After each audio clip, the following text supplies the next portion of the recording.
Friends, आज हम बात करेंगे कॉन्स, कैलसिस और वॉर्ट्स के बारे में। कॉन्स, कैलसिस, वॉर्ट्स के रीजंस के बारे में बात करेंगे, उन्हें हम कैसे डिफ्रेंशिएट कर सकते हैं। कि नेक्स्ट हम इसके ट्रीटमेंट के बारे में बात करेंगे और हम इसे कैसे प्रिवेंट कर सकते हैं कि ये फ्यूचर में हमें ना हो।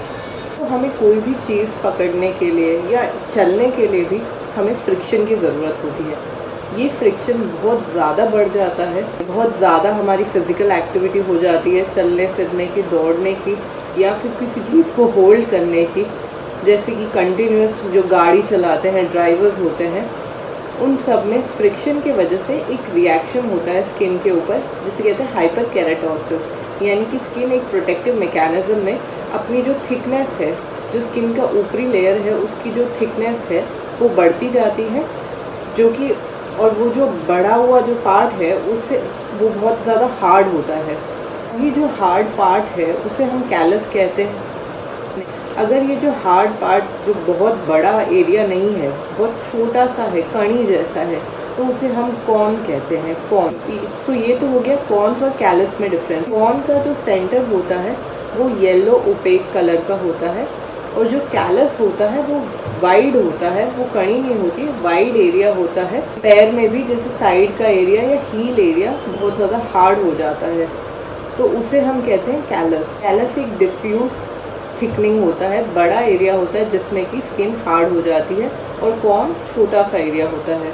नेक्स्ट आ जाते हैं वॉर्ट्स पे। वॉर्ट्स किसी भी जगह पे हो सकता है हमारी स्किन में, लेकिन हम यहाँ पे वही वॉर्ट्स के बारे में बात करेंगे जो कि हमारे पैरों में होते हैं, क्योंकि हम यहाँ पे डिस्कस कर रहे हैं कॉन्स, कैलस और वॉर्ट्स के डिफरेंस के बारे में। इस भी अलग अलग शेप्स में होते हैं, लेकिन जो पैरों में होता है वो बिल्कुल एक कॉन की तरह, कणी की तरह दिखाई देता है, जिसमें कि स्किन थिकनिंग होती है। ये एक चेपी रोग है, किसी को भी फैमिली में होता है तो ये हमें हो सकता है, कई बार नहीं भी होता है, लेकिन अगर हमारी इम्यूनिटी कम है तो हमें ये जल्दी होने के चांसेस रहते हैं। बात करते हैं कि हम इन तीनों को कैसे डिफ्रेंशिएट करेंगे। कॉन्स और कैलसिस में तो आपको पता लग ही गया होगा, कैलस थोड़ा सा बड़ा होता है, कॉन कणी जैसा होता है। अब बात करते हैं कॉन्स और वॉर्ट्स के डिफरेंस में। जो कॉन्स होते हैं उनका जो सेंट्रल पार्ट होता है वो येलो ओपेक होता है। जो वॉर्ट्स होते हैं उनका जो सेंट्रल पार्ट है वो ब्राउन कलर का होता है। इसके अंदर डायलेटेड कैपिलरीज होती हैं, थ्रोम्बोस डायलेटेड कैपिलरीज, जो खून की नसें हैं वो फूली हुई होती हैं, जिस वजह से जो उसका सेंट्रल पार्ट है वो थोड़ा सा रेडिश ब्राउन सा दिखता है, जिससे हम डिफ्रेंशिएट कर सकते हैं कि ये वॉर्ट है और ये कॉन है। दूसरा डिफ्रेंशिएटिंग पॉइंट ये है, जो स्किन लाइंस होती हैं पैरों में, जो स्किन की रेखाएँ होती है पतली पतली सी, वो कॉन में स्टेबल रहती है, यानी कि कॉन के थ्रू वो जाती हैं, कोई इंटरप्शन नहीं होता है। जबकि वॉर्ट्स में जो लाइंस हैं उनमें इंटरप्शन होता है, आप वॉर्ट्स के ऊपर कोई स्किन लाइंस नहीं देख पाएंगे। जनरली ये डिफ्रेंशिएट नहीं हो पाता है। आपके जो डॉक्टर हैं, आपके जो डर्मेटोलॉजिस्ट हैं, वो डर्मास्कोप से इसका डिफ्रेंशिएशन करते हैं। अब जो कॉन्स होते हैं, आप जैसे ही चलेंगे या उसके ऊपर प्रेशर आएगा, वो कड़ी के ऊपर प्रेशर आएगा तो आपको पेन होगा, लेकिन जो वॉर्ट्स हैं उसमें प्रेशर से पेन नहीं आता है। अगर हम वॉर्ट्स को पिंच करते हैं तब उसमें पेन आता है। बात करते हैं इनके ट्रीटमेंट और प्रिवेंशन के बारे में। हम सबसे पहले बात करते हैं वॉर्ट्स के बारे में, क्योंकि ये वायरल इन्फेक्शन है, तो जिनको भी वॉर्ट्स है घर में, उन्हें अलग से अपनी चप्पल अलग रखनी है, उन्हें वो चप्पल पहने रखना है। उन्हें जब भी अगर वो अपने पैरों को टच करते हैं तो उन्हें हैंड वॉश करने हैं। यदि हम वॉर्ट्स का कोई ट्रीटमेंट नहीं करते हैं, अगर वो बहुत ही ज़्यादा पेनफुल है, बहुत ज़्यादा बढ़ रहे हैं, किसी इम्यूनो कॉम्प्रोमाइज़ पेशेंट में जिसकी इम्यूनिटी बहुत कम है, उन पेशेंट में वॉर्ट्स हो रहे हैं जैसे कि HIV, तभी हम उसमें ट्रीटमेंट करते हैं और हम एंटीवायरल ड्रग्स देते हैं। अदरवाइज़ हम वॉर्ट्स में कोई ट्रीटमेंट नहीं करते हैं, सिम्टोमेटिक ट्रीटमेंट ही किया जाता है। यदि जो कॉन्स और कैलसिस में ट्रीटमेंट होता है वही ट्रीटमेंट हम वॉर्ट्स में करते हैं।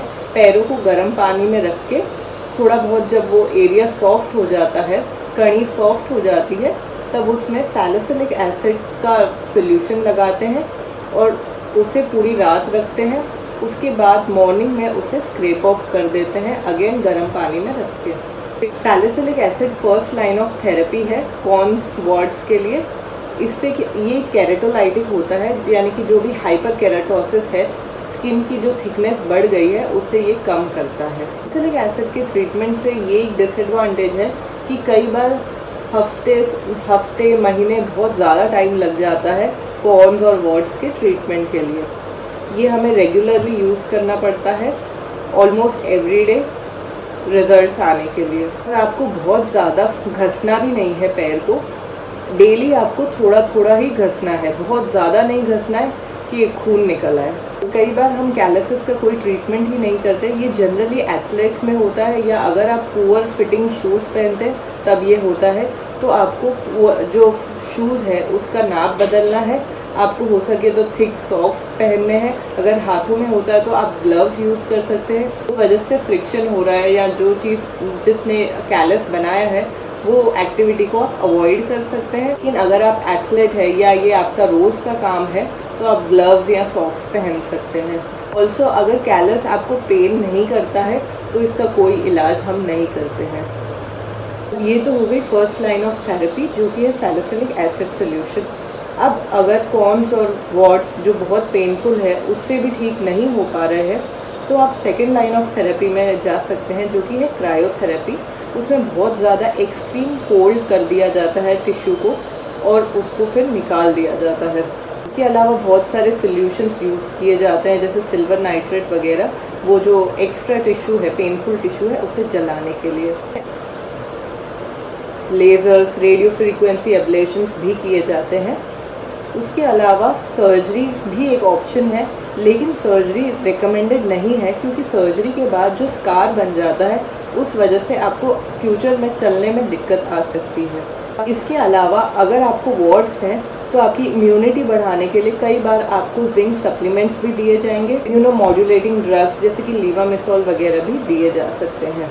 अगर आपको कोई प्रॉब्लम नहीं है वॉर्ड्स से तो आप इसका ट्रीटमेंट नहीं भी करवाना चाहते हैं तो कोई दिक्कत नहीं है, लेकिन अगर ये बहुत ज़्यादा पेनफुल है तो आप इसका ट्रीटमेंट करवा सकते हैं।